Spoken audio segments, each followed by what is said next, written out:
Tetris Attack, the OG. This is coming out on the Nintendo Switch this week or next week. Make sure you play it. Jet approved with like the highest possible regard. If you like Tetris 99, you're most likely going to enjoy this one.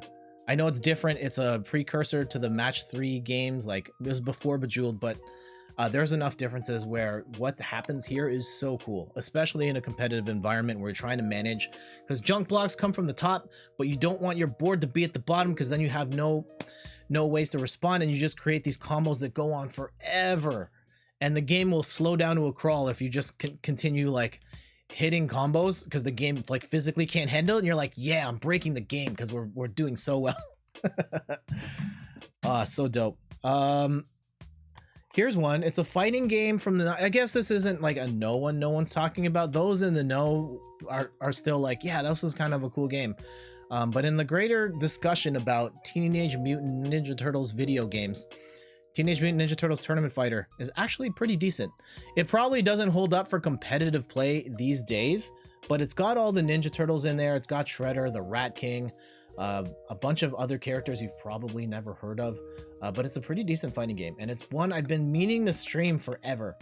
Just the logistics of hooking up a Super Nintendo, and then I'd also want a second player here, and I can't invite people to the house, so this one's gonna have to wait, but still a very cool game that no one really talks about.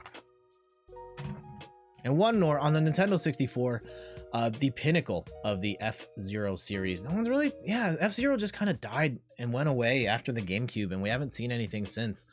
But my word, F-Zero X it's still awesome. You can play this right now, and you're going to have a ton of fun. The track design is crazy.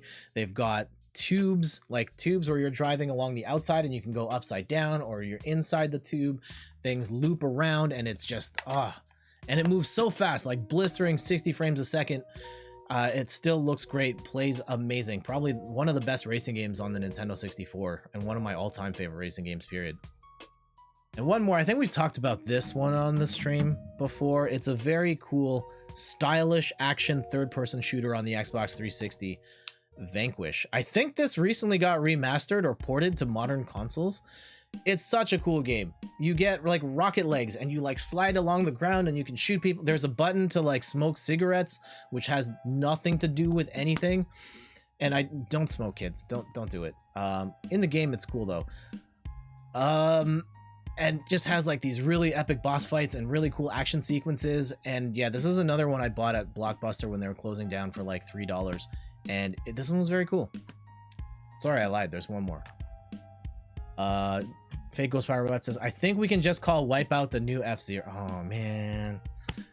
I'm not the biggest fan of Wipeout, but I know they're largely the same. Last one. This one, I think it does get some buzz, but in the world of open world action games, I don't think we give enough love to Sleeping Dogs. This was a 3D open world action game, very much in the style of Grand Theft Auto. But it had a little more emphasis on hand-to-hand combat, and a lot of combat with environmental objects, still shooting, and it's such a good open world action. It's got karaoke sequences too, I believe.